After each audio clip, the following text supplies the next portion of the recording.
as any other demo had the impact of Hideo Kojima's genre-redefining PT. That stunning playable teaser for the scrapped Silent Hills may somehow be a decade old now, but its legacy is still undoubtedly shaping the games we play today. One of the latest to pay homage, Supernormal, says it's the spiritual successor to Allison Road rather than PT itself, another unreleased game that was heavily influenced by Kojima's aborted horror project, but doing the one thing Silent Hills and Allison Road couldn't. Supernormal has actually made it into our hands, and while it doesn't leave the same impact as its inspirations, it certainly has a few moments worthy of them, as long as you're prepared to get through its underwhelming first half to see them.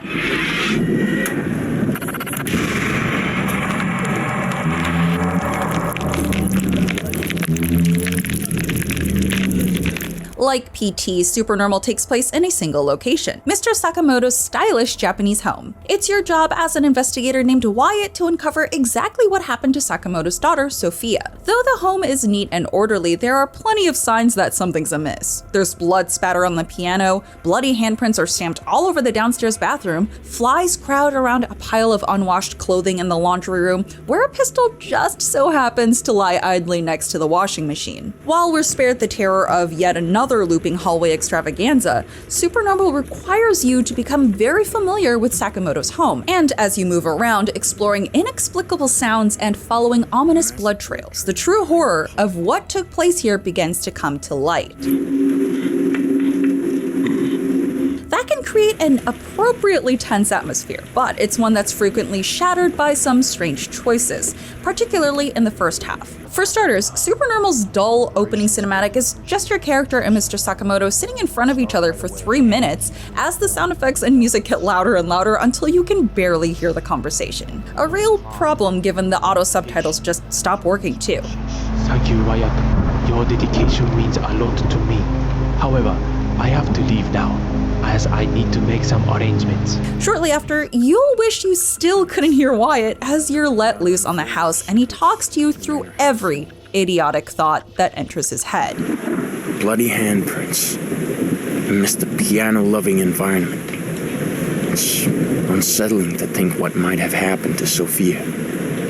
I'll leave no stone unturned in my search for answers. Yeah, he actually just said that out loud. An unexpected sight. Pistol. In this case, raises serious concerns. I need to be cautious and determine its relevance to the missing person's investigation. It's uniformly awful dialogue delivered in a fairly unconvincing way, but once you've made your first lap around the house, Wyatt falls mercifully quiet. And that's wonderful because it's here when Wyatt shuts up, and all you can hear is the sounds of the house settling and what may or may not be the groans of the undead, that things take a turn for the terrifying. Nothing Supernormal attempts feels particularly unique, but the scares are beautifully done, especially if you're playing alone in a dark room with headphones, as all horror games should be enjoyed. This gets even spookier when you start to realize how the lingering spirit in this house is trying to communicate with you, and when a disembodied voice firmly tells you to keep the light off, you better do it.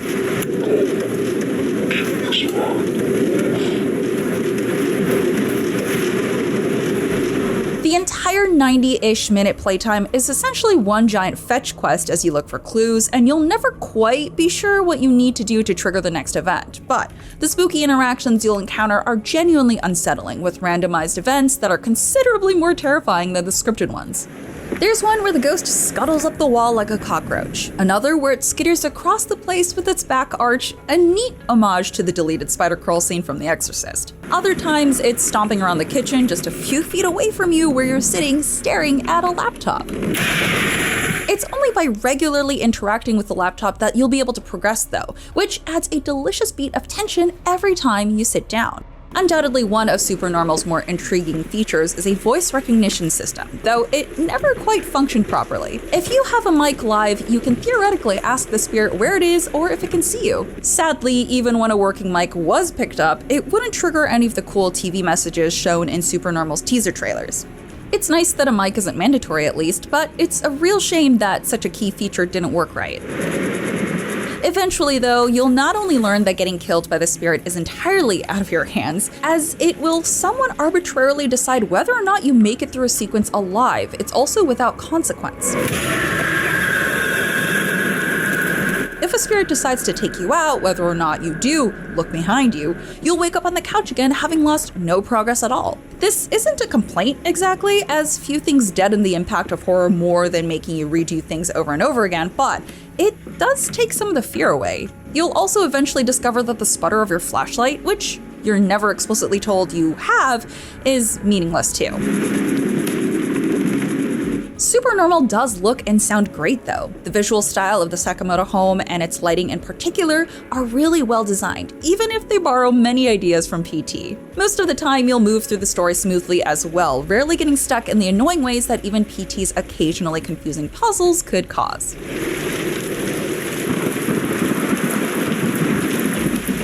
It's hard to be as complimentary about Supernormal's clumsy story, however. Something untreated mental health is bad is as lazy as it is stereotypical, and you'll probably anticipate the inevitable twist the moment Wyatt makes a superfluous comment about a certain item you can find lying around. Supernormal isn't the only game guilty of these crimes, but it is the latest in a long run of psychological thrillers that default to this kind of asinine storyline. Horror designers need to try a little harder than falling back on harmful stereotypes.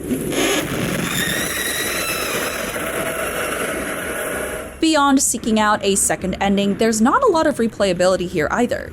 Most scares seem randomized, so while you may see some new encounters in a second playthrough, nothing else changes, including the password you spent the second half trying to find. This means you can turbocharge your playthrough by entering the password the moment you have access to the laptop and circumvent 30 minutes of clue hunting. Yeah, you might see some new jump scares, but nothing else of note will change, including the default bad ending. Despite an uneven start and woefully predictable story, Supernormal can offer some sincerely spooky encounters. The creepy house you'll explore is a tense treat to look at, though that atmosphere can get a little undercut in the first half by truly terrible writing. It's a shame that such a brief game offers so little replayability, but while it's far from a PT killer, Supernormal is at least a decent way for a horror fan to kill a little time. Just don't look behind you. For more scares, check out our reviews of the Resident Evil 4 Remake's VR mode or Lethal Company. And for everything else, stick with IGN.